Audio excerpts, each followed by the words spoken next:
सुभान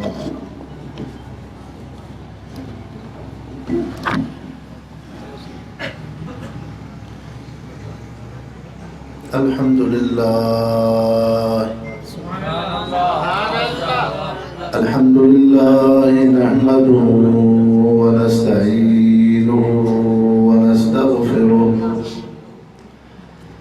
व नु'मिनु बिही व नतवक्कलु अलैहि व नऊज़ु बिल्लाहि मिन शुरूरि अनफुसिना व मिन सय्यिआति अअमालिना मन यहदिहिल्लाहु फला मुज़िल्ल लहु व मन युज़लिल्हु फला हादिय लहु व नशहदु अल्ला इलाहा इल्लल्लाहु व नशहदु अन्ना मुहम्मदन अब्दुहु व रसूलुहु अम्मा बाद फ़अऊज़ु बिल्लाहि मिनश शैतानिर रजीम बिस्मिल्लाहिर रहमानिर रहीम मा कान मुहम्मदुन अबा अहदिम मिर रिजालिकुम वलाकिन रसूलल्लाहि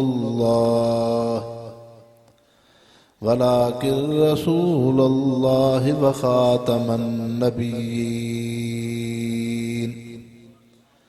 व काना अल्लाहु बिकुल्लि शैइन अलीमा क़ाल नबी सल्लल्लाहु अलैहि वसल्लम अना खातमुल अंबिया व अंतुम खातमुल उममी वक़ाल नबी सल्लल्लाहु अलैहि वसल्लम लौ कान मूसा हय्यन लमा वसअहु इल्ला इत्तिबाई वक़ाल नबी सल्लल्लाहु अलैहि वसल्लम अलैकुम बिसुन्नती व सुन्नति खुलफाइर राशिदीन अल महदीन अज़्ज़ू अलैहा बिन नवाजिज़ औ कमा क़ाल नबी सल्लल्लाहु अलैहि वसल्लम। सब दोस्त अहबाब दिल जी मोहब्बत सां दुरूद शरीफ पढ़ो। अल्लाहुम्मा सल्लि अला सय्यिदिना मुहम्मदिन नबिय्यिल उम्मिय्य व आलिहि व बारिक व सल्लिम अदद कुल्लि मालूमिन लक दाइमन अबदा। वाजिबुल एहतराम मुअज़्ज़िज़ मुसलमान भाइरो, अॼु अल्लाह रब्बुल इज़्ज़त तव्हां असांखे हिन कंबर शहर जे क़दीमी जामा मस्जिद जे सालाना दीनी इज्तिमा में हाज़री जी सआदत नसीब फरमाई आहे। रब करीम क़ारी अब्दुल क़य्यूम साहब जे मेहनतुनि खे क़बूल फरमाए ऐं संदसि जुमला जमात खे अल्लाह साईं इन दीनी ताल्लुक़ सां हमेशा आबाद फरमाए ऐं हज़रत साईं शेखुल अरब साईं क़ारी मोहम्मद आलिम साहब नव्वरल्लाहु मरक़दहु जे दर्जात खे बुलंद फरमाए, जंहिं अवां जे शहर खे क़ुरान पाक जे तालीम ऐं तजवीज़ सां सिंध ऐं बलोचिस्तान जे उलमा ऐं तुलबा खे मुनव्वर फरमायो। रब साईं संदसि उन्हनि जे औलाद खे दीन सां आबाद फरमाए ऐं संदसि वालिद साहब जूं खूबियूं ऐं ख़सलतूं अता फरमाए। मुसलमान भाइरो, दुनिया जे अंदरि इंसान जो हिकिड़ो जहान दुनिया जो आहे, ॿियो जहान आख़िरत जो आहे। ॿिन्हिनि जहाननि जे लाइ इंसान खे ग़िज़ा ऐं ख़ुराक जी ज़रूरत आहे। दुनिया जे अंदरि हिन जिस्म जे हयाती ऐं ग़िज़ा ख़ुराक जे लाइ टिनि शयुनि जी ज़रूरत आहे। हिकु इहा शइ त इंसान जे जिस्म जो जेकी ग़िज़ा ऐं ख़ुराक हुजे, जंहिं जाइ ते ख़ुराक पई हुजे उहा जॻह हुजे। ॿियो इहो आहे त इंसान जे इन ग़िज़ा ऐं ख़ुराक उहो तुख़ुम ऐं दाणो बि हुजे। टियों आहे जंहिं शइ सां इंसान खे ग़िज़ा ऐं ख़ुराक मिले। अल्लाह साईं ज़मीन खे बणायो, इहा ज़मीन इंसान जे जिस्म जे लाइ रिज़्क़ ऐं रोज़ीअ जो थांव आहे। अन्न अनाज इन ज़मीन में, चांवर ऐं सारी इन ज़मीन में, फल फ्रूट इन ज़मीन में, सब्जियूं भाॼियूं इन ज़मीन में। जीअं इंसान घर में पंहिंजे दाणे जे लाइ गुंदी रखंदो आहे, ईअं ज़मीन इंसाननि जे लाइ तुख़ुम ऐं दाणे जे लाइ हिकिड़ी गुंदी आहे। ॿियो इन इंसान खे तुख़ुम ऐं दाणे जी ज़रूरत हुई। अल्लाह साईं फल फ्रूट रखिया, ॿिज अनाज रखिया, इहो इंसान ज़मीन ते रखंदो आहे। टियों आहे जंहिं शइ सां उहा ग़िज़ा ऐं ख़ुराक वधे। रब अहकमुल हाकिमीन पाणीअ जो इंतज़ाम फरमायो, दरियाह जो पाणी, चश्मनि जो पाणी, बारिश जो पाणी, जंहिं सां इंसान खे रिज़्क़ ऐं रोज़ी मिले थी। पूरी दुनिया जे अंदरि इंसान ज़ात जी हयाती इन शइ सां। ईअं ई इंसानो जन्नत जी जेका ज़िंदगी आहे, आख़िरत जी जेका ज़िंदगी आहे, उन जन्नत जी ज़िंदगी, आख़िरत जी ज़िंदगी जे लाइ टही शयूं, खज़ानो, तुख़ुम ऐं ॿिज, उन जो पाणी रूहानी अल्लाह से हिन दुनिया में रखियो आहे। इहो इंसान जॾहिं ईमान थो आणे, ला इलाहा इल्लल्लाह मुहम्मद रसूलुल्लाह, इहो कलमो पाक हिकिड़ो ॿिज आहे, हिकिड़ो तुख़ुम आहे। इहो कलमो पाक जेको इंसान अक़ीदत मुहबत सां पढ़े थो, त इहो ईमान जो तुख़ुम ऐं दाणो मोमिन जी दिलि वारे खज़ाने में अचे। जीअं दुनिया जे अंदरि उहे तुख़ुम ऐं ॿिज ज़मीन ते आहिनि, तीअं हिते इहो कलमो पाक, अल्लाह जो ज़िक्र, क़ुरान शरीफ़, रब सां मुहबत, रसूलुल्लाह सां मुहबत, इहा उन मोमिन जे दिलि वारी ज़मीन में आहे। इहो ॿिज उन दिलि जे उन ज़मीन ते रखिणो आहे। पहिरियां ॿिज आहे ला इलाहा इल्लल्लाह जो। उन ला इलाहा इल्लल्लाह मुहम्मदुर रसूलुल्लाह जे ॿिज ऐं तुख़ुम खां पोइ हाणे जीअं दुनिया जे अंदरि अल्लाह से दरियाह जो ऐं बारिशुनि जो निज़ाम रखियो, ईअं इन रूहानी ईमान ऐं कलमे वारे ॿिज खे अल्लाह सां मज़बूत करणो हो, रब ऐं रसूल सां मज़बूत करणो हो। उन जे लाइ अल्लाह साईं रूहानी नेमत दुनिया जे अंदरि क़ुर पाक जी रखी आहे। इहो क़ुर शरीफ़ ईमान ऐं कलमे वारे ॿिज खे वधाईंदड़ शइ आहे। जॾहिं इंसान जो ताल्लुक़ क़ुर पाक सां थींदो, त क़ुर शरीफ़ जे ज़रिए तव्हांखे निमाज़ जी दौलत मिलंदी, क़ुर जी दौलत मिलंदी, ज़िक्र जी दौलत मिलंदी, महबूब मुस्तफ़ा जे सुन्नत सीरत इत्तिबा पैरवी जी दौलत मिलंदी। तंहिंजे करे क़ुर जी रूहानी ताल्लुक़ उम्मत मुस्लिम इंसान ज़ात जे लाइ ज़रूरी आहे। इंसानो दुनिया जे अंदरि इंसान खे अल्लाह सां ताल्लुक़ जे लाइ रसूल ऐं पैगंबर जी ज़रूरत आहे। अल्लाह सां ताल्लुक़ उहो रब अहकमुल हाकिमीन जंहिंखे अखि नथी ॾिसे, उहा जन्नत जहन्नम जंहिंखे अखि नथी ॾिसे, उहो क़यामत जो ॾींहुं जंहिंखे अखि नथी ॾिसे, इहे दुनिया जे अंदरि शरीयत जा अहकाम हलाल हराम जा जेके इंसान सां ताल्लुक़ रखनि था, या इस्लाम जा अहकाम, इहे इंसान खे ईअं सम्झ में न ईंदा, बल्कि इन उम्मती इन इंसान खे रसूल ऐं पैगंबर सां ताल्लुक़ ज़रूरी आहे। रसूल सां ताल्लुक़ ईअं ज़रूरी आहे जीअं दुनिया जे अंदरि तव्हां असां इंसान, खीर इंसान जी ज़रूरत आहे। तव्हां कंबर जे शहर में इंसान रहो था, जेकॾहिं तव्हां असां मुस्लमान खीर जी ज़रूरत महसूस था कयूं, त हर इंसान खीर जी ज़रूरत महसूस कंदो आहे। पोइ इन खीर खे बाहि ते रखिबो आहे, लेकिन तव्हां असां सोहो सिधो खीर खे बाहि ते न रखंदासीं। उते बर्तन, थाम, देगरीअ जी ज़रूरत पवंदी, उन में खीर रखबो, पोइ खीर खे बाहि ते रखबो। तंहिंजे करे जे ईअं खीर बाहि ते रखबो त नुक़सान थी पियो। जीअं इंसान खीर खे बाहि ते रखण जे लाइ थाम जी ज़रूरत आहे, ईअं रब ऐं उम्मत इंसान ज़ात जे विच में रसूल ऐं मुहम्मद मुस्तफ़ा जी ज़रूरत आहे। पैगंबर करीम सल्लल्लाहु अलैहि वसल्लम खां, महबूब मुस्तफ़ा खां सवाइ तव्हां अल्लाह खे सम्झो, आख़िरत खे सम्झो, जन्नत जहन्नम खे सम्झो, इस्लाम जा अहकाम सम्झो, हलाल हराम सम्झो, ईअं तव्हांखे सम्झ में न ईंदो जेसीं ताईं तव्हां उम्मत जी निस्बत मुहम्मद मुस्तफ़ा सां न थी। तंहिंजे करे हुज़ूर अनवर सल्लल्लाहु अलैहि वसल्लम सां निस्बत ऐं ताल्लुक़ ज़रूरी आहे। काफ़िर आहिनि, गैर मुस्लिम आहिनि, दुनिया में सुठो लिबास पाइनि, सुठियुनि सुवारनि ते रहनि, तायुश ऐश जी ज़िंदगी गुज़ारनि, लेकिन उन्हनि में कहिड़ो कमाल आहे, उन्हनि जी त सॼी उथण विहण दुनिया में इन दुनिया जी हयाती ताईं आहे। उन्हनि खे न आलम बरज़ख जी ख़बर, न उन्हनि खे अल्लाह जी सुञाण, न उन्हनि में मुहम्मद मुस्तफ़ा जी सुञाण, न उन्हनि में जन्नत जी सुञाण, न उन्हनि में जहन्नम जी सुञाण, न उन्हनि खे गुनाह खां नफ़रत, न उन्हनि में नेकीअ जो शौक़। तंहिंजे करे इन काफ़िर जे मदे मुक़ाबिल उहो मुसलमान कलमे को इंसान जेको झूपड़ी छप्पर में रहे थो, लेकिन ईमान ऐं कलमे जी दौलत आहे, अल्लाह रसूल सां मुहबत आहे, उन में रब जो सजदो ऐं क़ुरान सां ताल्लुक़ आहे, इहा इन ही मुसलमान जी सोच ऐं ज़िंदगी उन गैर मुस्लिम खां वधीक आहे।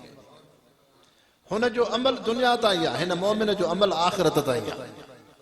तव्हां असां मुसलमान आहियूं, ईमान ऐं कलमे जे करे, मुहम्मद मुस्तफ़ा सां निस्बत जे करे बराबरि तव्हां असांजे लाइ रुपयो पैसो दुनिया जी ज़रूरत आहे, लेकिन इन रुपए पैसे इज़त शोहरत खे अहमियत नथा ॾियूं। इन खां वधीक रब ऐं रसूल सां ताल्लुक़ ऐं मुहबत आहे, इहा इन ईमान ऐं क़ुरान जी बात आहे। जो पैसे जी अहमियत कोन्हे, दुनिया जी अहमियत कोन्हे, इन खां वधीक अल्लाह ऐं रसूल सां ताल्लुक़ आहे। तंहिंजे करे हज़रत मुसअब बिन उमैर रज़ियल्लाहु अन्हु सहाबी आहे, जेको इस्लाम खां अॻु में सुठो कपिड़ो पाईंदो, रेशम पाईंदो, सुठो उहो जेको आहे ज़िंदगी गुज़ारे, लेकिन जॾहिं हज़रत मुसअब बिन उमैर मुसलमान थी पियो, पैगंबर करीम सल्लल्लाहु अलैहि वसल्लम सां निस्बत थी पई, हाणे मके खां सहाबिन सबूरन हिजरत कई मदीने तय्यब, त हज़रत मुसअब जी ज़िंदगी अहिड़ी आहे जो जिस्म ते कपिड़ो सादो आहे, खाधो सादो आहे, नहीफ़ ऐं कमज़ोर आहे। हुज़ूर पाक सल्लल्लाहु अलैहि वसल्लम जी मजलिस में वेठो, पैगंबर करीम सल्लल्लाहु अलैहि वसल्लम जे अखियुनि मां लुढ़क ऐं गिरियो थी पई। त हज़रत मुसअब बिन उमैर साहबी अर्ज़ु कयो, साईं अव्हां खे कहिड़ी शइ जो सदमो आहे? महबूब मुस्तफ़ा फरमायो, मुसअब तुंहिंजी ज़िंदगीअ ते तुंहिंजे लिबास खे, पोशाक खे ॾिसी नबीअ जे अखियुनि मां लुढ़क नथा बीहनि। हज़रत मुसअब बिन उमैर अर्ज़ु कयो, साईं कीअं? महबूब मुस्तफ़ा फरमायो, मुसअब हिकिड़ी तुंहिंजी उहा ज़िंदगी जो तूं दुनिया में सुठो कपिड़ो पाईंदे, तायुश ऐश जी तुंहिंजी ज़िंदगी, ॿी तुंहिंजी उहा ज़िंदगी आहे जो अॼु तुंहिंजे ज़िंदगीअ में लिबास कपिड़ो सादो आहे, तुंहिंजो जिस्म नहीफ़ ऐं कमज़ोर आहे। तंहिंजे करे तुंहिंजी सादगी खे, गुरबत खे ॾिसी नबीअ जे अखियुनि मां लुढ़क नथा बीहनि। हज़रत मुसअब बिन उमैर अर्ज़ु कयो, साईं अल्लाह जा रसूल, जॾहिं रेशम ऐं दुनिया जूं लज़तूं हुयूं, उन वक़्त में ईमान जी दौलत न हुई, कुफ़्र ऐं शिरक हो, अल्लाह ऐं रसूल सां निस्बत कोन हुई। अॼु दुनिया जूं लज़तूं ऐश अशरत नाहे, लेकिन मुसअब जी दिलि में ईमान आहे, मुहम्मद मुस्तफ़ा सां निस्बत आहे, अल्लाह जे नबीअ जी मजलिस में वेठो आहे। अॼु मुसअब इन सादी गुरबत वारी ज़िंदगीअ ते राज़ी ऐं ख़ुशि आहे, इन ते ॾाढो ख़ुशि आहे। तंहिंजे करे कंबर जे रहंदड़ मुसलमानो, मतां कंहिं दुनियादार नवाबन इंसाननि जे लिबास पोशाक सुवारनि खे ॾिसी दिलि में मायूसी अचे न, उन खां वधीक अल्लाह से तव्हां असांखे ईमान ऐं कलमे जी दौलत ॾिनी आहे। अल्लाह ऐं रसूल सां मुहबत आहे, सहाबा अहल बैत सां मुहबत आहे, उलमाए हक़ उलमाए दीन सां मुहबत आहे। इहो दीन वारो रिश्तो, दीन वारो ताल्लुक़ दुनिया जे ताल्लुकात खां वधीक आहे। तंहिंजे करे ईमान वॾे में वॾी नेमत आहे। मुसलमान भाइर, अल्लाह साईं दुनिया जे अंदरि रसूल ऐं अंबिया इकराम मोकिलिया। 1,24,000 कमोबेश नबी आहिनि, 313 रसूल आहिनि। रसूल जो दर्जो नबीअ खां वधीक हूंदो आहे। लेकिन आखिरी रसूल खातमुन नबीयीन हजरत मोहम्मद करीम सल्लल्लाहु अलैहि वसल्लम महबूब मुस्तफ़ा आखिरी रसूल हैं, आखिरी पैगंबर हैं। लेकिन महबूब मुस्तफ़ा फरमायो अन अव्वलुल अंबियाए खल्कन व आखिरहुम बासा, मां तमाम नबियन में अव्वल आहियां, तखलीक में अव्वल आहियां, मकसद में अव्वल आहियां, लेकिन मां ज़ाहिर थियण में आखिर में। थोड़ो समझो, महबूब मुस्तफ़ा फरमायो अन अव्वलुल अंबियाए खल्कन, मां तमाम रसूलन नबियन जे तखलीक मकसद में अव्वल आहियां, व आखिरहुम बासा, लेकिन मां ज़ाहिर आखिरी ज़माने में थियो आहियां जो फरमायो अन वसाअतु कहातैन, मां मोहम्मद मुस्तफ़ा ऐं क़यामत ॿई ईअं गॾु। याने महबूब मुस्तफ़ा खां पोइ क़यामत ताईं ॿियो को नबी ॿियो को रसूल न ईंदो, इहो आहे आखिरी रसूल। हाणे कीअं सम्झिजे त हुज़ूर पाक सल्लल्लाहु अलैहि वसल्लम मक़सद में अव्वल आहिनि, लेकिन ज़ाहिर आखिरी ज़माने में थिया आहिनि। उनखे ईअं सम्झो हिकिड़ो इंसान आहे, उन इंसान खे सिंधी मखण जी ज़रूरत आहे। तव्हां असां सिंधी मखण चवंदा आहियूं, मखण जी ज़रूरत आहे।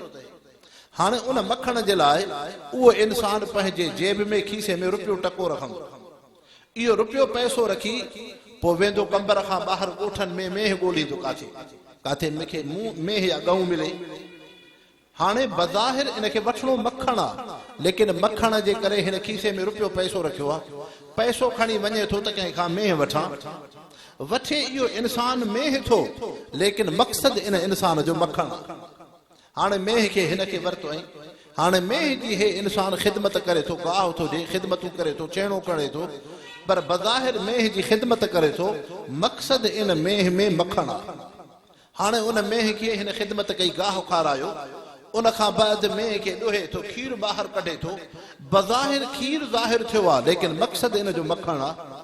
हाणे उन खीर ज़ाहिर थियो, खीर खां बाद हिन उन मां लस्सी झुगी, जॾहिं लस्सी झुगियईं त हाणे लस्सी बि ज़ाहिर थी पई, पर मखण लस्सीअ खां बाद ज़ाहिर थियो, मखण आख़िर में वञी ज़ाहिर थियो।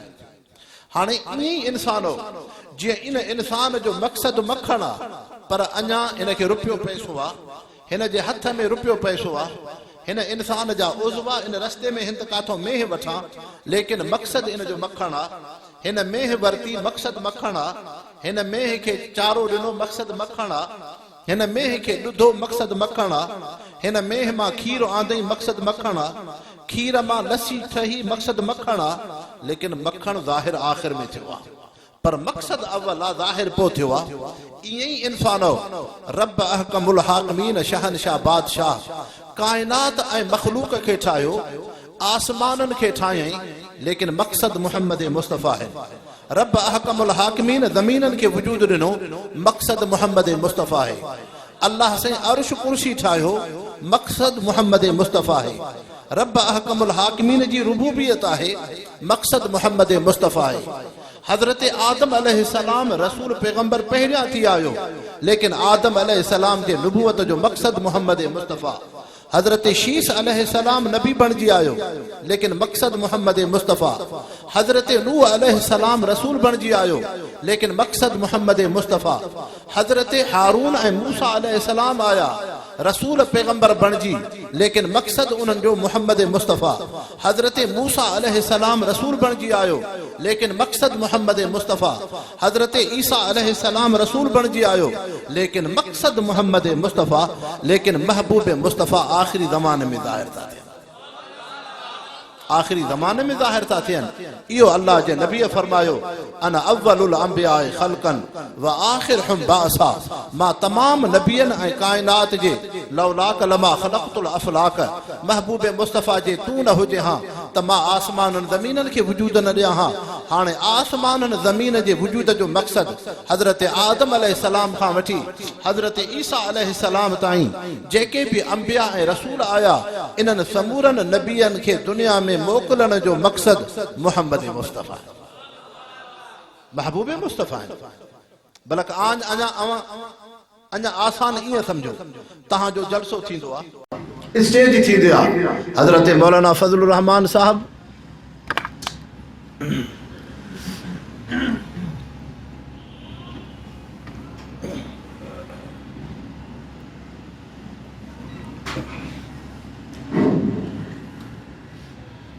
जी दुनिया के अंदर एक जलसो थींदो आहे, स्टेज हूंदी आहे, लाड़काने जे अंदर शहीद इस्लाम दीन इत्तिबा थो थिए। हाणे हज़रत मौलाना फजलुर रहमान साहब ईंदा, हाणे उन में ॿिया बि मुक़रर आया, आलिम बि आया, लेकिन इन्हनि सभिनी जे अचण जो मक़सदु छा आहे त उहो महिमान ख़ासि अचे। तंहिंजे करे महिमान ख़ासि ईंदो पोइ आहे, लेकिन मक़सदु अवल में हूंदो आहे।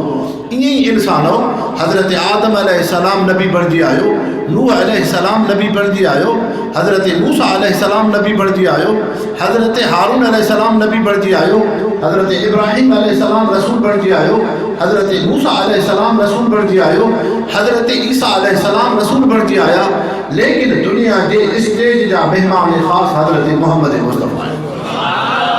तंहिंजे करे महबूब मुस्तफ़ा फरमायो अन अव्वलुल अंबिया ख़ल्क़न व आख़िरुहुम बासा, मां तमाम नबियनि जे तख़लीक़ में अव्वल आहियां, लेकिन मक़सद में आख़िर आहियां। लेकिन इंसानो थोड़ो समझिजो, अल्लाह साईं रसूलनि पैगंबरनि खे बणायो, लेकिन ख़त्मे नुबुवत जो ताज रब अहकमुल हाकिमीन बे कहे रसूल पैगंबर ते न रखियई। रब अहकमुल हाकिमीन ख़त्मे नुबुवत जो ताज महबूब मुस्तफ़ा जी ज़ात ते रखियो। हज़रत आदम अलैहिस्सलाम अबुल बशर आहे, हज़रत नूह अलैहिस्सलाम ॿियो ॾाॾो आहे, हज़रत मूसा अलैहिस्सलाम खे पंहिंजो शरफ़ आहे, हर नबीअ जे अंदरि पंहिंजो पंहिंजो कमाल आहे, लेकिन रब अहकमुल हाकिमीन ख़ातमुन नबीयीन जो मक़ाम ऐं मर्तबो ताज मोहम्मद मुस्तफ़ा जी ज़ात ते आहे, ॿिए कंहिं रसूल पैगंबर ते न आहे। ईअं छो? इहो हिन जे करे, थोरो सम्झिजो। ॿिया रसूल पैगंबर बणिया, लेकिन इहे रसूल पैगंबर महबूब मुस्तफ़ा जे करे। आदम अलैहिस्सलाम के नुबुवत मोहम्मद मुस्तफ़ा जे करे, नूह अलैहिस्सलाम के नुबुवत महबूब मुस्तफ़ा जे करे, हज़रत मूसा ईसा अलैहिस्सलाम के नुबुवत महबूब मुस्तफ़ा जे करे 1,24,000 नबियनि 313 रसूलनि के रिसालत ऐं नुबुवत महबूब मुस्तफ़ा जे करे आहे, लेकिन महबूब मुस्तफ़ा के नुबुवत ऐं रिसालत आदम अलैहिस्सलाम जे करे नाहे, नूह अलैहिस्सलाम जे करे नाहे, मूसा अलैहिस्सलाम जे करे नाहे, ईसा अलैहिस्सलाम जे करे नाहे, 1,24,000 कमो बेश नबियनि ऐं पैगंबरनि जे करे नाहे, ॿियनि खे नुबुवत ऐं रिसालत मोहम्मद मुस्तफ़ा जे करे। हाणे थोरो सम्झिजो, ॿ रोशनायूं हूंदियूं आहिनि, हिकिड़ी रोशनाई असली हूंदी आहे, हिकिड़ी रोशनाई असली हूंदी आहे, ॿी रोशनाई वस्फी ऐं आरज़ी हूंदी आहे। उनखे मिसाल सां सम्झो, तव्हां असां इंसान सुबुह जो जॾहिं घर खां उथंदा आहियूं, निंड खां सुबुह जो सिज उभरंदो आहे, सिज उभरण खां पोइ सिज खां रोशनाई निकिरंदी आहे, जंहिंखे तव्हां असां उस चवंदा आहियूं। हाणे इहा उस जेका निकिरे थी सिज मां, हाणे इहा उस एतिरी त रोशन आहे, जॾहिं तव्हांजे घर जे अंदरि उस पई त घर जे अंदरि हर कमरे में रोशनाई अची वई। तव्हां कमरे जा लाइटूं बल्ब बंदि करे छॾींदो, दर दरियूं खोले छॾींदो, हाणे अंदरि कमरे में बि रोशनाई आहे। तव्हां हिन बिलाल मस्जिद में आयो ज़ुहर जी निमाज़ ते, लेकिन उस त ॿाहिरि हुई मस्जिद खां, लेकिन अंदरि मस्जिद जे इन छत जे हेठां उते बि रोशनाई हुई। जेको इंसान कंबर जे शहर में दुकान में अचे पियो, बज़ाहिर बल्ब बत्ती बंदि हो, लेकिन सिज खां उस त ॿाहिरि आई, लेकिन उन उस जो शुआव रोशनाई एतिरी थी पई जो अंदरि दुकान में बि रोशनाई हुई, मस्जिद में बि रोशनाई हुई, ओताक में बि रोशनाई हुई, घर में बि रोशनाई हुई। हाणे जेका सिज खां उस निकिरे थी रोशनाई, इहा असुल रोशनाई आहे, लेकिन अंदरि जेका तव्हांजे दुकान में रोशनाई थी पई, तुंहिंजे घर में रोशनाई थी पई, तुंहिंजे ओताक में रोशनाई थी पई, इहा रोशनाई आरज़ी आहे। इहा इन जे करे आहे जो ॿाहिरीं रोशनाई आहे। जे ॿाहिरीं उस वारी रोशनाई ख़तम थी वञे त हीअ अंदरि कमरे वारी ओताक बैठक वारी दुकान वारी रोशनाई पंहिंजो पाण ख़तम थी वेंदी। इहा रोशनाई इन जे करे आहे जो ॿाहिरीं रोशनाई आहे, त इन जे करे इहा रोशनाई ॿाहिरीं रोशनाई जे करे आहे। हाणे ईअं ई सम्झो, अल्लाह साईं हज़रत आदम अलैहिस्सलाम खां वठी हज़रत ईसा अलैहिस्सलाम ताईं जेके बि रसूल ऐं पैगंबर मोकिलिया, उन्हनि खे रब अहकमुल हाकिमीन नुबुवत ऐं रिसालत सिफ़ाती ॾिनी आहे, लेकिन मोहम्मद मुस्तफ़ा खे नुबुवत ऐं रिसालत ज़ाती आहे। मक़सद छा थियो? रब अहकमुल हाकिमीन मुहम्मद मुस्तफ़ा के नुबुवत ऐं रिसालत सां नवाज़ियो। महबूब मुस्तफ़ा ते नुबुवत ऐं रिसालत जी रोशनाई पई। उन रोशनाईअ जो शुआव हज़रत आदम अलैहिस्सलाम ते पयो। मुहम्मद मुस्तफ़ा जे करे नबी बणियो। रब मुहम्मद मुस्तफ़ा ते नुबुवत जी रोशनाई रखी। महबूब मुस्तफ़ा खां नुबुवत जी रोशनाईअ जो शुआव हज़रत नूह अलैहिस्सलाम ते पयो त रसूल बणियो। रब मुहम्मद मुस्तफ़ा ते नुबुवत जी रोशनाई रखी। महबूब मुस्तफ़ा खां नुबुवत जी रोशनाईअ जो शुआव हज़रत इब्राहिम अलैहिस्सलाम ते पयो त नबी बणियो। रब मुहम्मद मुस्तफ़ा ते नुबुवत जी रोशनाई रखी। उन नुबुवत जी रोशनाईअ जो शुआव हज़रत मूसा अलैहिस्सलाम हज़रत हारून अलैहिस्सलाम ते पयो त नबी बणिया। रब मुहम्मद मुस्तफ़ा ते नुबुवत रिसालत जी रोशनाई रखी। उन रिसालत जी रोशनाईअ जो शुआव हज़रत मूसा अलैहिस्सलाम ते पयो त रसूल बणियो। रब मुहम्मद मुस्तफ़ा ते नुबुवत जी रोशनाई रखी। उन नुबुवत जी रोशनाईअ जो शुआव हज़रत ईसा अलैहिस्सलाम ते पयो त उहो बि नबी बणियो। 1,24,000 नबियनि खे नुबुवत मुहम्मद मुस्तफ़ा जे करे, 313 रसूलनि खे रिसालत मुहम्मद मुस्तफ़ा जे करे। जॾहिं आदम अलैहिस्सलाम खां वठी हज़रत ईसा अलैहिस्सलाम ताईं तमाम नबियनि ऐं पैगंबरनि खे नुबुवत ऐं रिसालत महबूब मुस्तफ़ा जे करे आ। इन जे करे रब अहकमुल हाकिमीन ख़त्मे नुबुवत जो ताज मुहम्मद मुस्तफ़ा जी ज़ात ते रखियो।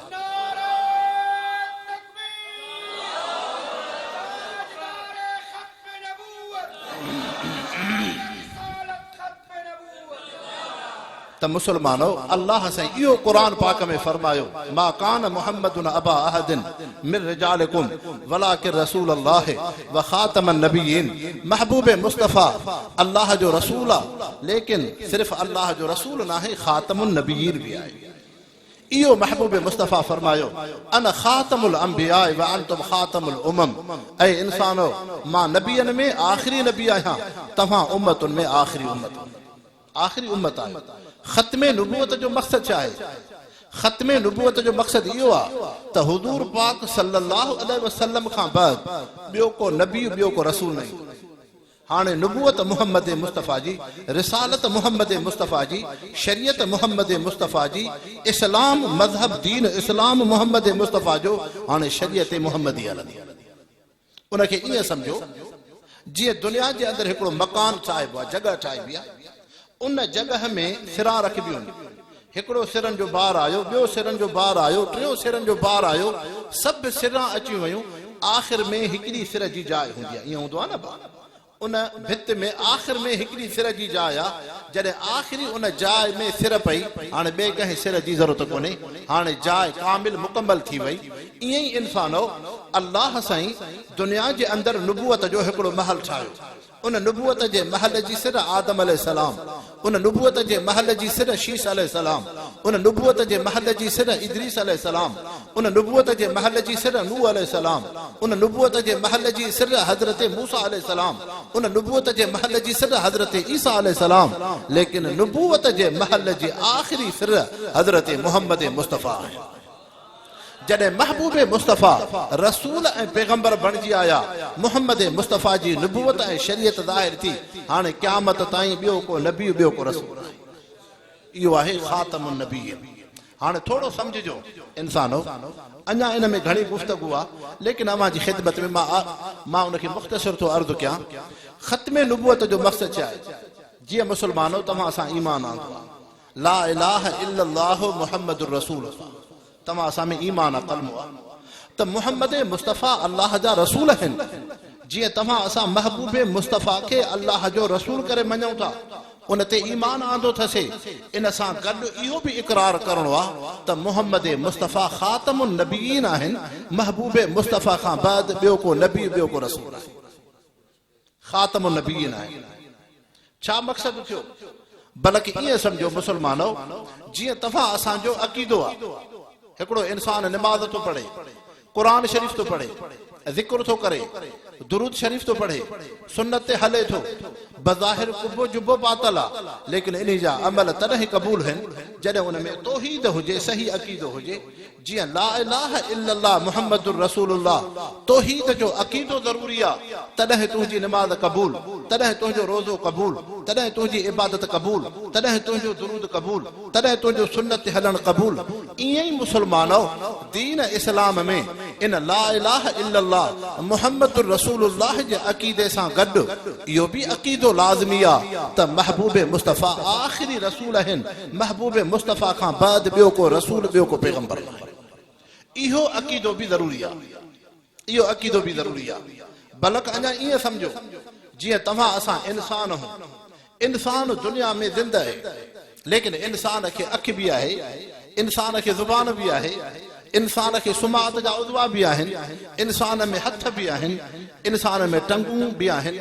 लेकिन हिकिड़ो इंसान जेकॾहिं उनखे मुंडी हुजे ऐं पेर में धकु लॻल हुजे, पेर न हुजेसि त उहो ज़िंदा रही थो सघे।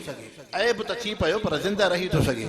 हिकिड़े इंसान खे हथ में धकु लॻी पए, उनजो हथ वढिजी पए, कई इंसान ॾिसंदा आहियूं हथ खां बाह खां माज़ूर आहिनि, लेकिन ज़िंदा रही थो सघे। ऐब थी पियो।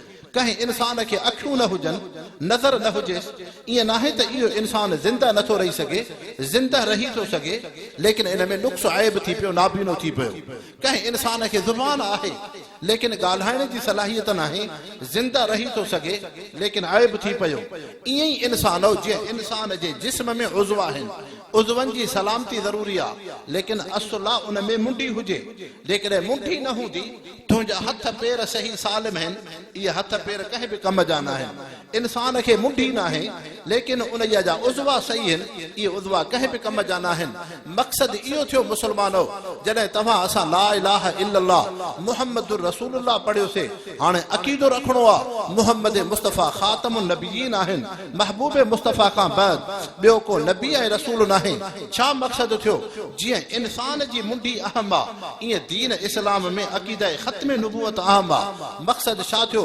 तूं निमाज़ पढ़े थो, निमाज़ तुंहिंजी तॾहिं रब वटि क़बूल जॾहिं तो में अक़ीदा ख़त्म नबूवत हुजे। तूं रोज़ो थो रखे, तुंहिंजो रोज़ो तॾहिं क़बूल जॾहिं तो में अक़ीदा ख़त्म नबूवत हुजे। तूं हज उमरो करे थो, तुंहिंजो हज उमरो तॾहिं क़बूल जॾहिं तो में अक़ीदा ख़त्म नबूवत हुजे। तूं इबादत रियाज़त करे थो, तुंहिंजी इबादत तॾहिं क़बूल अक़ीदा ख़त्म नबूवत हुजे। तूं सुन्नत सीरत ते हले थो, तुंहिंजी इहा बंदगी तॾहिं क़बूल जॾहिं तो में अक़ीदा ख़त्म नबूवत हुजे।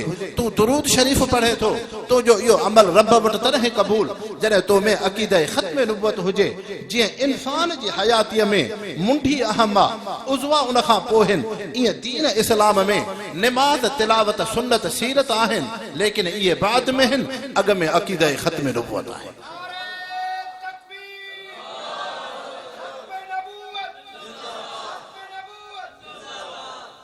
तंहिंजे करे मुस्लमानो, दुनिया जे अंदरि हिकिड़ो फितनो आहे मिर्ज़ाइयत, मिर्ज़ाइयत जो फितनो।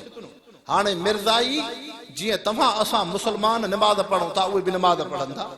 जीअं तव्हां असां क़ुरान पढ़ूं था, मिर्ज़ाई बि क़ुरान पाक पढ़े थो।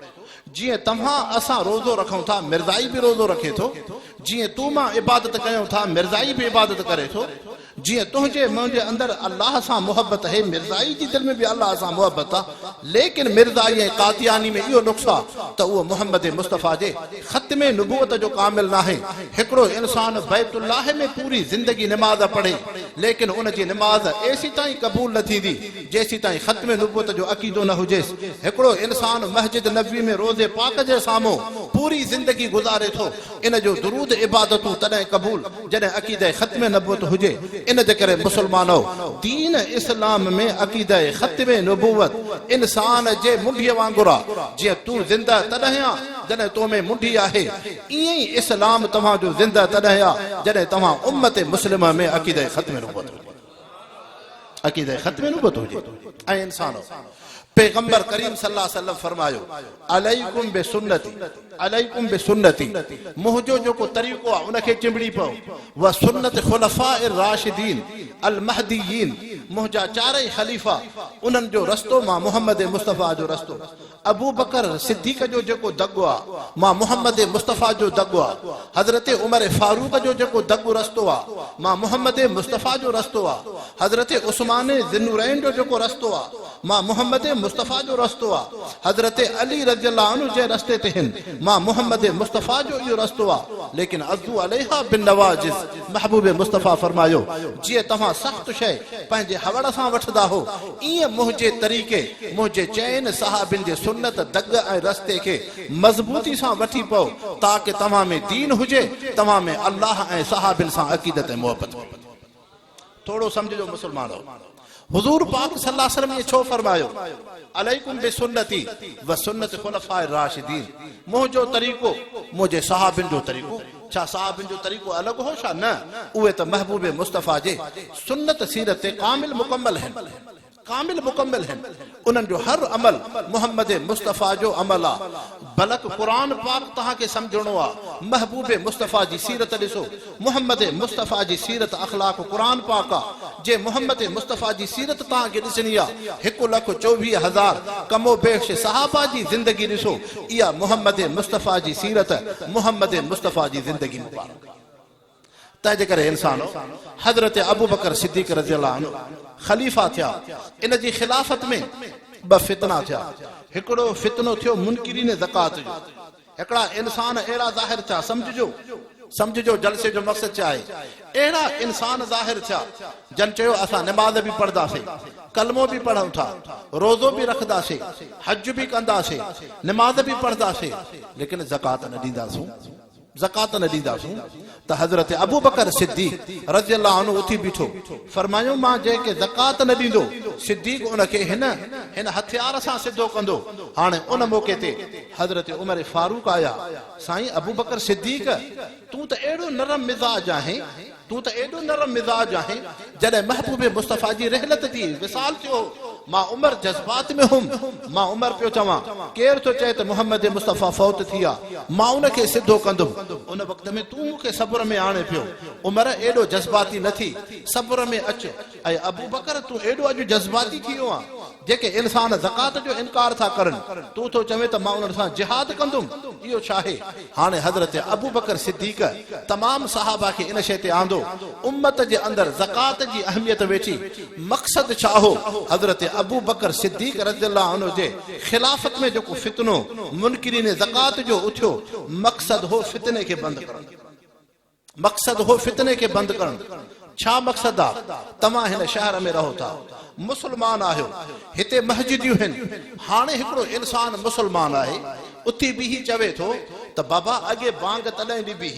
पुराणे वक़्त में हुज़ूर सल्लल्लाहु अलैहि वसल्लम जे दौर में या पुराणे वक़्त में न इहो टाइम पीस हो न घड़ी ही न मोबाइल हुई न वाच हुई हाणे त हर हिकु इंसान खे सॼी ख़बर आहे हर माण्हू वटि मोबाइल आहे चपे चपे जी उहा इंसान खे वक़्त जी ओॾी महिल ई इंसान खे इतलाह थो मिले हर मोबाइल नमाज़ जे वक़्त ते पंहिंजो पाण अलाराम थी वॼाए टाइम पीस घड़ी पंहिंजो पाण अलाराम थी वॼाए तंहिंजे करे हाणे मस्जिदनि में हाणे कंबर जे शहर में जेके मुस्लमान रहनि था इहे मस्जिदनि मां मुअज़्ज़िननि खे ॿाहिरि कढनि बांगनि खे ॿाहिरि कढनि ताकि हर हिकिड़ो इंसान पंहिंजो पाण मस्जिद में अचे बराबरि इमाम हुजे वक़्त ते नमाज़ थिए लेकिन न दुनिया केतिरी बि उहा जेको आहे उन जे अंदरि ख़ूबियूं ऐं ख़सलतूं अचनि पर लेकिन तव्हांखे उन नमाज़ खां पहिरियां बांग ज़रूरु ॾियणी आहे बांग शाइर इस्लाम आहे जेकॾहिं शहर जे अंदरि हिकिड़ा इंसान पाण खे मुस्लमान था सॾंदा आहिनि लेकिन चयूं त हाणे बांग जी ज़रूरत नाहे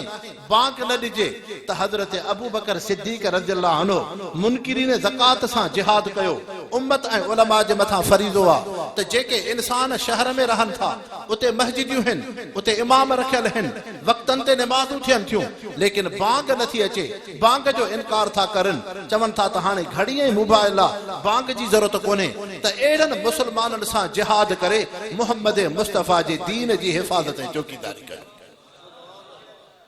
मोहम्मद मुस्तफ़ा जे दीन जी हिफ़ाज़त कयो हाणे समझो मुसलमानो, हज़रत अबू बकर सिद्दीक़ पहिरियां ख़लीफ़ा आहिनि। हज़रत सिद्दीक़ जी ख़िलाफ़त में मुनकिरीन ज़कात जो फितनो उथे थो। हज़रत अबू बकर सिद्दीक़ इन जे करे उन फितने खे बंदि कयो। हज़रत उमर सां इन जे करे जज़्बाती थिया त मां अॼु मुनकिरीन ज़कात सां जिहाद कंदुमि। छो जे हज़रत सिद्दीक़ इहो इनक़लाब न आणे हा, नबीअ जे दीन जी हिफ़ाज़त न करे हा, जिहाद जो ऐलान न करे हा, उम्मत जे अंदरि फितना थियनि हा। हिकिड़ो अहिड़ो दौर अचे हा जो मुसलमान नमाज़ जो इनकार करनि हा। हिकिड़ो अहिड़ो दौर अचनि हा जेके इंसान रोज़े जो इनकार करनि हा।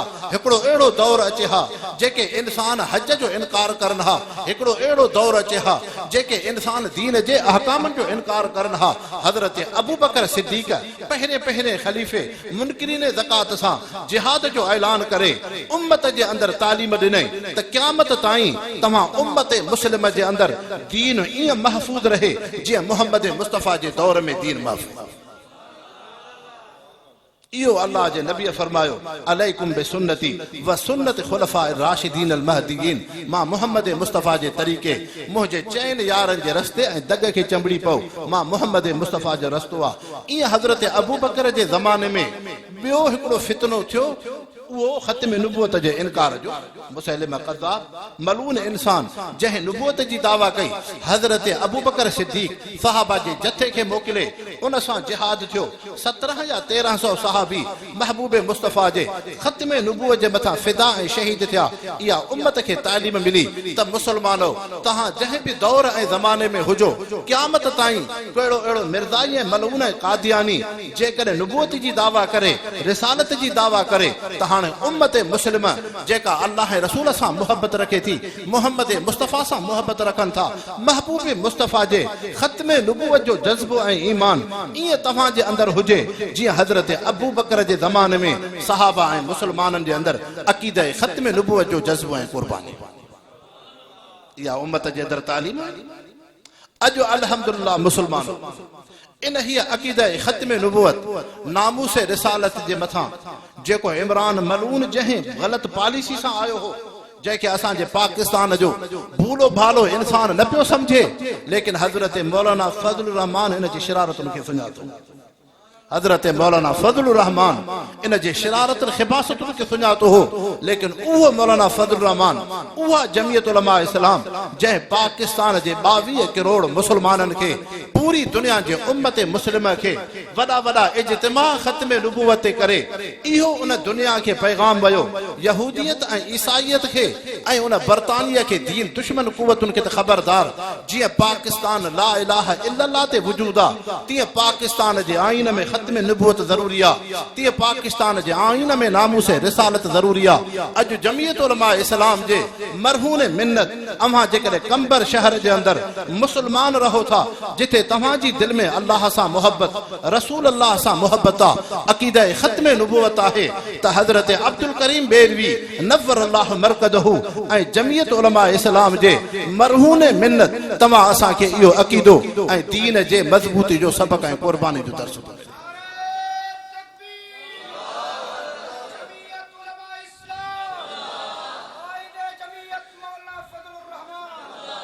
तंहिंजे करे मुसलमानो, ज़रूरत इन शइ जी आहे जो तव्हां असांजो ताल्लुक़ ऐं निस्बत उलमा सां ऐं मुसलमानो आलमनि सां मोहब्बत, दीनदारनि सां ताल्लुक़, इहो मामूली ताल्लुक़ न आहे।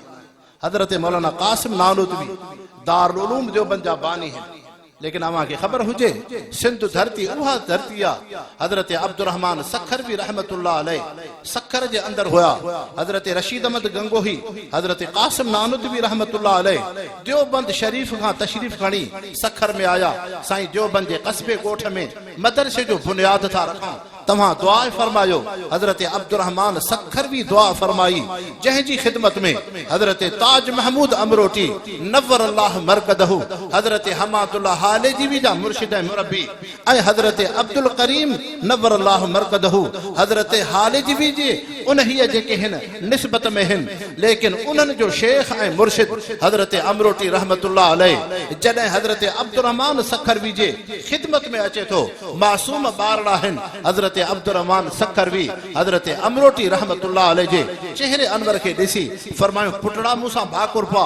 जॾहिं हज़रत अमरोटी भाकुर पाइनि था हज़रत अब्दुर्रहमान सखरवी वेठल उन्हनि फ़क़ीरनि ऐं मुसलमाननि खे फरमायो अल्लाह सां ही ॿार असांजी सिंध में अहिड़ो पैदा कयो आहे जो रब हिन खां दीन जो अहिड़ो कमु वठंदो जो हिन सिंध जे अंदरि अल्लाह साईं ॿीर दीन इस्लाम खे मुहाफ़िज़ बणाईंदो ऐं दीन जे दुश्मननि खे हिन ॿार सां मुक़ाबिले जी ज़रूरत बि न थी। इहो हज़रत ताज महमूद अमरोटी इहो ताज महमूद अमरोटी हो ऐं हज़रत अब्दुर्रहमान सखरवी खे अवेसी खिलाफ़त हुई। अवेसी खिलाफ़त जंहिंजे निगाह ऐं नज़र सां गैर मुस्लिम हिंदू कलमो पढ़ी मुसलमान थिया। हज़रत अब्दुर्रहमान सखरवी सुबुह जो हिकिड़े वक़्त में उन जी ख़िदमत में लोहर फ़क़ीर आहे, लेकिन वो लोहर फ़क़ीर थो चवे सुबुह जो दोहल जो आवाज़ आयो। हज़रत अब्दुर्रहमान सखरवी जन पुछो छा जो आवाज़ आहे? मां चुम साईं दोहल जो आहे। फरमायो केरु थो वॼाए? चइसि हे हिंदू वाणिया आहिनि। फरमायो उथ हल त हलो उन्हनि खे जाॻायूं। हाणे सुबुह जो आया उहे हिंदू जेके दोहल ऐं नाच में हुआ हज़रत अब्दुर्रहमान सखरवी जन निगाह फरमाई उन अल्लाह वारे जे नज़र सां बेहोश थी पिया। घड़ीअ खां बाद होश आयो।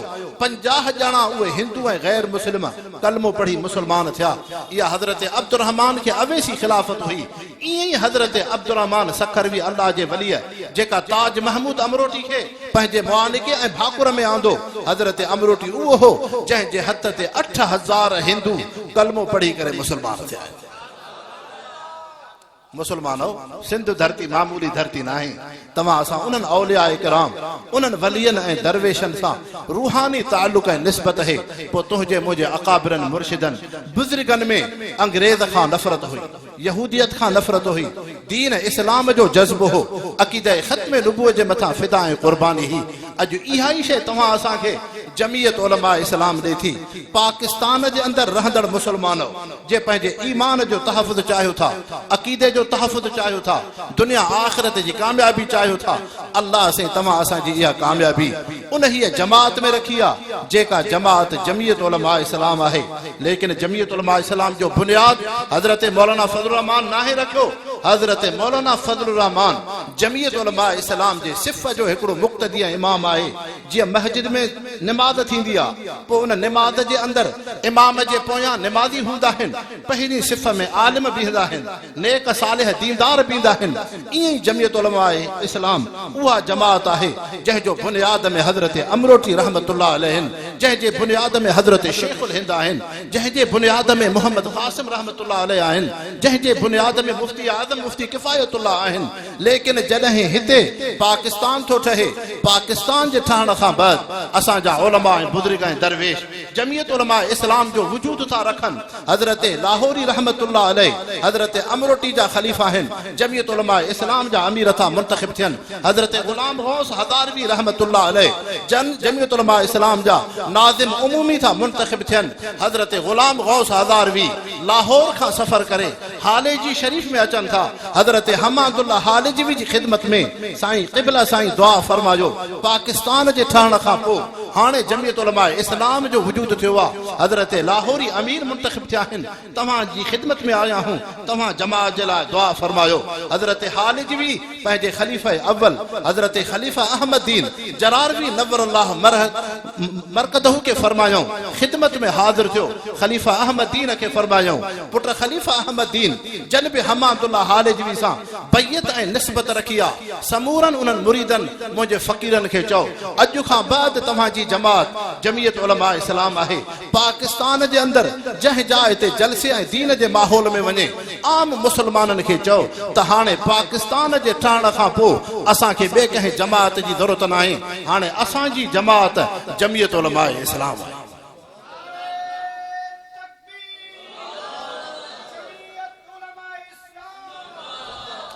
तंहिंजे करे मुसलमान हीअ जमीयत उलमा इस्लाम जंहिंजो बुनियाद हज़रत मौलाना फज़लुर रहमान साहब नाहे रखियो। हज़रत मौलाना फज़लुर रहमान तव्हां असां जहिड़ो इंसान आहे, कमी कोताही थी सघे, लेकिन जमात जी ज़िंदगी अकेली ज़िंदगी खां वधीक है। कंबर जे शहर जे अंदरि रहंदड़ इंसान गिरदे नवाह जा मुसलमान भाइरो हिकिड़ो इंसान घर में नमाज़ थो पढ़े, घर में नमाज तो पढ़े, फर्द तो अदा थियो, लेकिन उन नमाज जी क़बूलियत जो मामलो अल्लाह जे हवाले आहे। लेकिन ॿिए पासे खां तव्हां जे महले में मस्जिद शरीफ आहे, उते इमाम साहब आहे, कारी अब्दुल क़यूम साहब, तव्हां महले जा मुसलमान गॾिजी करे इमाम सां पोयां नमाज पढ़ो था। हाणे नमाज में जमात में मुख़्तलिफ़ जमायती हूंदा आहिनि, हिकिड़ा नेक सीरत हूंदा आहिनि जंहिंजे चेहरे ते सुन्नत सीरत आहे, हिकिड़ा उन जमात में अहिड़ा इंसान बि हूंदा आहिनि जंहिंजे चेहरे ते सुन्नत सुहारी न आहे, नुक्स ऐं ऐब आहे। हाणे उन जमात सां जेका नमाज पढ़ी वेंदी उहा नमाज यकीनन क़बूल आहे। उन जमात जे अंदरि हिकिड़ो अल्लाह जो नेक साले बानो हूंदो आहे, उन नेक साले बाने दरवेश जे करे रब गुनहगारनि जे बि सजदे ऐं अमल खे क़बूल कंदो आहे। जीअं जमात जे अंदरि तूं मां नमाज घर में पढ़ूं हा, फर्द त बार त लही वियो, लेकिन क़बूलियत जो मामलो अल्लाह जे हवाले हो। लेकिन तव्हां मुसलमाननि जेका नमाज जमात सां पढ़ी आहे, यकीनन रब वटि क़बूल आहे। इहो ई मसइलो तव्हां असां उम्मत मुस्लिम खे आहे। हिकिड़ो मुसलमान अकेली दरवेशी जी ज़िंदगी गुज़ारे थो, भलो इंसान आहे, लेकिन ॿियो उहो इंसान जेको पंहिंजी ज़िंदगी उन्हनि उलमा जी जमात सां, जंहिंमें आलिम ऐं सालिह दरवेश ऐं नेक साले बंद जेके बाना आहिनि, अक़ीदा ख़त्म नबूवत दीन इस्लाम क़ुरान जे निज़ाम जूं ॻाल्हियूं था करनि, पोइ चाहे उन जमात में इंसान गुनहगार बि आहिनि, लेकिन इन जमात जे अंदरि हिकिड़ो अल्लाह जो नेक साले बान हुआ। उन नेक साले बाने जे करे रब तव्हां असां गुनहगारनि खां यकीनन राज़ी ऐं ख़ुशि थी। मुसलमानो, जीअं जमात जी नमाज जी वधीक फज़ीलत आहे, ईअं जमात जी ज़िंदगी मुसलमाननि में ज़रूरी आहे। अल्लाह करीम तव्हां असांखे इन्हनि बुज़ुर्गनि दरवेशनि जी जमात सां वाबस्तगी अता फरमाए। रब करीम उलमा सां सुलह सां तव्हां असांखे निस्बत अता फरमाए। वमा अलैना इल्लल बलागुल मुबीन। या अल्लाह या रहमान या रहीम या हय्यु या क़य्यूम, अल्लाह से हिन दीन इज्तिमा खे शर्फ़ क़बूलियत सां आबाद फरमा। अल्लाह से कंबर शहर जे रहंदड़ इंसाननि खे दीन जी सम्झ अता फरमा, क़ुरान पाक सां ताल्लुक़ अता फरमा, महबूब मुस्तफ़ा सां सही निस्बत अता फरमा। अल्लाह से असांखे अक़ीदा ख़त्म नबूवत जी दौलत सां आबाद फरमा, नामूस रिसालत जे मथां फ़िदा क़ुर्बानी जी असांखे जज़्बो अता फरमा। अल्लाह से इन जमीयत उलमा इस्लाम सां असांजी वाबस्तगी अता फरमा। रब से हज़रत मौलाना फज़लुर रहमान साहब खां जमात जे अदना कारकुन ताईं सभिनी जी दुनिया आख़िरत बहितर फरमा। या अल्लाह से बीमारनि खे शिफ़ा अता फरमा, मुहताजनि जूं ज़रूरतूं पूरियूं फरमा। जन दोस्तनि दुआउनि जे लाइ अर्ज़ु कयो आहे, अल्लाह से पंहिंजे घर में नेक उन सीरत में महबूब मुस्तफ़ा जे तज़किरे सां सीरत तय्यबा सां जेको उन्हनि दोस्तनि दुआउनि जे लाइ अर्ज़ु कयो आहे, ख़ासि तरह सां एहसानुल्लाह साहब पूरी जमात खे अर्ज़ु आहे उन जे लाइ सिहत जी दुआ घुरनि। अल्लाह से उन बाने खे सिहत ऐं तंदुरुस्ती अता फरमा। रब से असांजे रिज़्क़ में बरकत अता फरमा, परेशानी दूर फरमा। हज़रत साईं कारी मोहम्मद आलिम साहब रहमतुल्लाह अलैह जे दर्जात खे बुलंद फरमा, उन जे क़ाइम कयल दीन उन जे इदारे खे आबाद फरमा। उन जे बचड़नि में संदसि वालिद साहब जूं ख़ूबियूं ख़सलतूं अता फरमा। अल्लाह से असांजे उन अकाबिरान बुज़ुर्गान दीन जो सायो असांजे मथां हमेशह दाइम क़ाइम फरमा। रब साईं असांजे मुल्क पाकिस्तान जी हिफ़ाज़त फरमा। इन मलून इमरान खां असांखे निजात अता फरमा। उहे असांखे हुक्मरान अता फरमा जेके क़ौम ते रहम करनि, इंसाननि ते रहम करनि, जिन में दीन इस्लाम जी हमियत ऐं गैरत हुजे, अक़ीदा ख़त्म नबूवत जा मुहाफ़िज़ हुजनि। अल्लाह साईं असांखे ईमान सां रहा, ईमान ते ख़ात्मो बिल ख़ैर फरमा। सल्लल्लाहु तआला अला ख़ैर ख़ल्क़िही मुहम्मद व आलिहि व बारक व सल्लम। ला इलाहा इल्लल्लाह।